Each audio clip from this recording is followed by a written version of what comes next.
महाराष्ट्र सदन घोटाळा म्हणजे दिल्लीमध्ये जे महाराष्ट्र सदन आहे त्याचा पुनर्विकास करण्यात आला होता आणि त्यावेळेला त्या विभागाचे मंत्री होते छगन भुजबळ.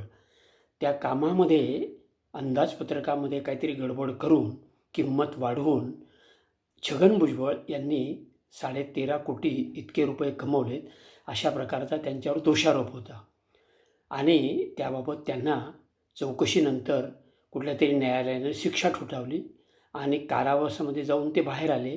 पुन्हा राजकारणात ते सक्रिय झाले. आता त्या चौकशा अजूनही चालू होत्या, परंतु ईडी म्हणजे सक्त वसुली संचालनालय या संस्थेने त्यांना दोषमुक्त केलेला आहे. त्यांचा काही दोष नाही, त्याने कुठले पैसे कमवले नाहीत असा अर्थ त्याच्यामध्ये निघालेला आहे.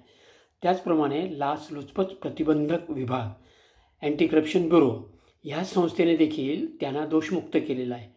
म्हणजे या दोन्ही संस्थांनी चौकशा केलेल्या होत्या, मग त्या चुकीच्या आणि अयोग्य पद्धतीने केल्या आहे का?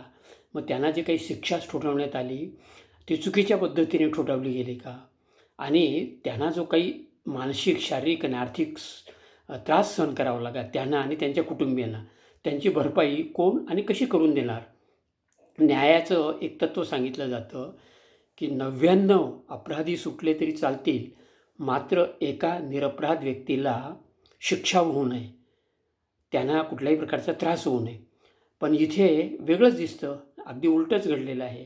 चौकशी वेगळ्या वेगळ्या पद्धतीने केल्या, त्या चुकीच्या निघालेल्या आहेत असं सिद्ध झालं आहे आणि दोषारोप चुकीच्या पद्धतीने ठेवला गेला हे सिद्ध झालं आहे.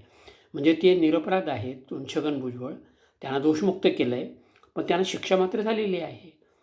म्हणजे निरपराधाला शिक्षा झालेली आहे, जो 1% येतो. आणि चौकशी करणारे जे काही असतील, न्यायदान करणारे असतील, ते अपराधी असून ते सुटलेले आहेत. मित्रांनो, हे अतिशय चुकीचं, अयोग्य आहे. कुणालाही जेलमध्ये सारखी शिक्षा ठोठावत असताना काळजीपूर्वक नियम तपासले गेले पाहिजेत, साक्षी पुरावे तपासले गेले पाहिजेत. ही सगळ्यांची जबाबदारी आहे. कुणालाही अशा प्रकारचा त्रास होऊ नये याबाबतची काळजी सर्व यंत्रणांनी, सरकारने घेण्याची गरज आहे. मला जे सुचलं, वाटलं, पटलं ते मांडलेलं आहे. डॉक्टर HM खैरनार चिंतन आणि मंथन यूट्यूब चॅनलला लाईक, शेअर, सबस्क्राईब करा, पुढे पाठवून द्या. जय हिंद, जय महाराष्ट्र.